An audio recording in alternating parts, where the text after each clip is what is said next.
আজকে হারামে এসেছিস মধ্যম গ্রামে, তাই চলে এলি উজ্জ্বলদার দোকানে বিরিয়ানি খেতে। বেশি যাও কি বললাম, বেশি করিস না সিয়ানি, ঠিক আছে? নাজিক ভালো আছিস? হ্যাঁ বলো। এতদিন তো ভাই হারামে ডিজনে পড়া খাচ্ছিলি।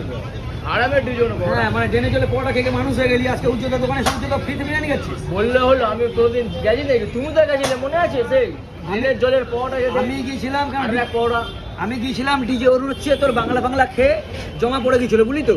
হ্যাঁ। তাই জন্য ভাঙা হেলমেট গিফট করতে গেছিলাম। যেই পাচ্ছিস ফ্রিতে মাল, সেই চলে এসে উজ্জ্বলদার দোকান। ভাই শোন শোন শোন, এ বেশি করছে সিয়ানি, তাই খাচ্ছে উজ্জ্বলদার বিরিয়ানি। হ্যাঁ। হ্যাঁ টাকা দিবি তো নাকি লিম্বুতে খাচ্ছিস? টেস্ট দাও। তুই বল মটনের ওজন কত বল?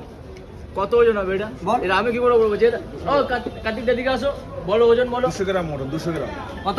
200 গ্রাম। হ্যাঁ উনি বললো তাই জন্যে। তুমি তো আগে বলেছো। মানে ডেলি খেতে আসি না তার প্রমাণ, যেই আমি মানে কাটিটা হারামে দিল তাই খাওয়া শুরু করে দিচ্ছি। আজকে হারামে এসেছিস মধ্যম গ্রামে, তাই চলে এলি উজ্জ্বলদার দোকানে বিরিয়ানি খেতে।